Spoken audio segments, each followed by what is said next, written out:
J'ai été initié à l'âge de 19 ans. Je n'en tire bien sûr aucune gloire personnelle. Ça s'est fait ainsi. Et une vingtaine d'années plus tard, j'éprouve toujours la même reconnaissance à l'égard de ces frères qui ont accepté de me faire franchir la porte basse, même si les vicissitudes de la vie m'ont ensuite amené à prendre mes distances par rapport à eux, pour des raisons qu'il n'y a pas lieu d'exposer.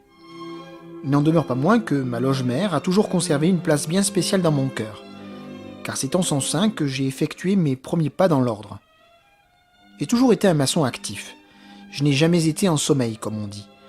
Et même s'il m'est arrivé de traverser des périodes de doute, j'ai toujours su que le chemin difficile que j'avais emprunté était le bon.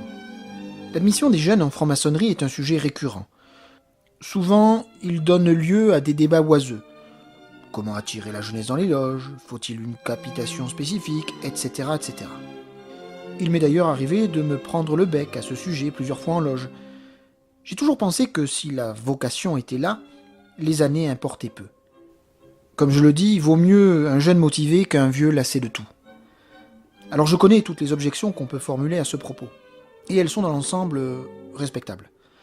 Parmi ces objections, il y a le manque de stabilité financière et professionnelle.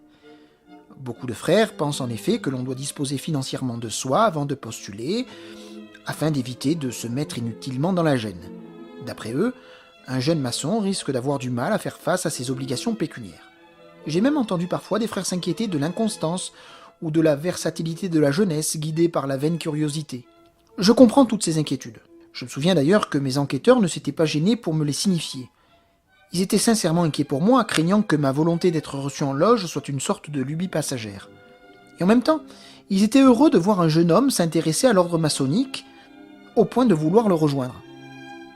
Longtemps, je fus considéré comme une sorte de bête curieuse. Et puis, au fur et à mesure des années, j'ai fait ma place. J'ai vieilli. Mes cheveux ont commencé légèrement à grisonner et, de ce fait, je me suis inexorablement fondu dans la masse.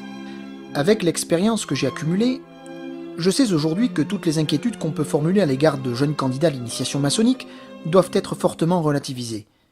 Il suffit de songer au nombre de frères plus âgés qui se trouvent souvent dans l'indifférence générale, dans des situations difficiles pour diverses raisons, problèmes familiaux, un enfant malade, un deuil, un divorce, des problèmes de boisson, perte d'emploi, etc. Leur reproche-t-on de manquer de stabilité financière et professionnelle? Non, bien sûr. Il ne viendrait à l'idée de personne de leur en faire grief. La vie n'épargne personne. Qu'on soit jeune ou vieux, nul n'est à l'abri d'accidents de parcours. La roue peut tourner à n'importe quel moment et pour chacun d'entre nous. Il faut avoir la lucidité et la modestie de ne jamais l'oublier.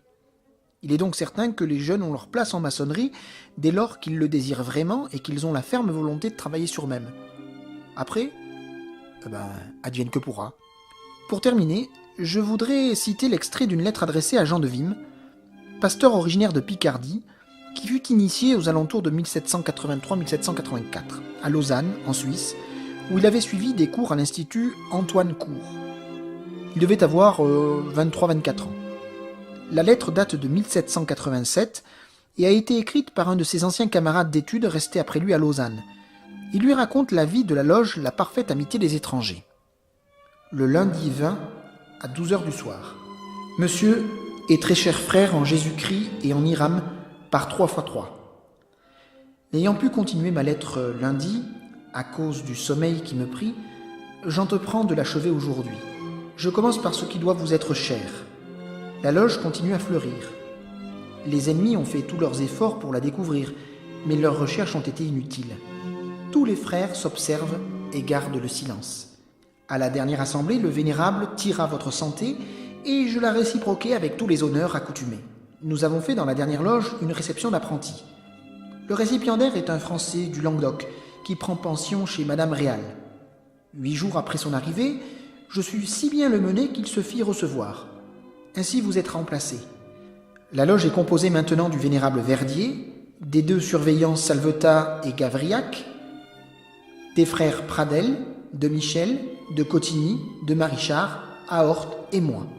Ils vous saluent tous par 3x3 en tirant un canon de poudre forte en votre faveur, en faisant bon feu et parfait feu pour un si digne frère. L'originalité de cette lettre n'est pas sa seule qualité. Elle montre de façon assez émouvante que les jeunes ont toujours été présents en loge, même si évidemment l'espérance de vie était peu élevée à la fin du XVIIIe siècle, aux alentours de 35 ans. En tout cas, la petite loge lausannoise, la parfaite amitié des étrangers, semblait regrouper essentiellement des jeunes gens originaires de France et pour la plupart étudiants. Ce témoignage permet de prendre conscience concrètement que la franc-maçonnerie a toujours été un mode original de sociabilité et un lieu de rencontre fraternelle et d'échange d'idées où les jeunes avaient leur place.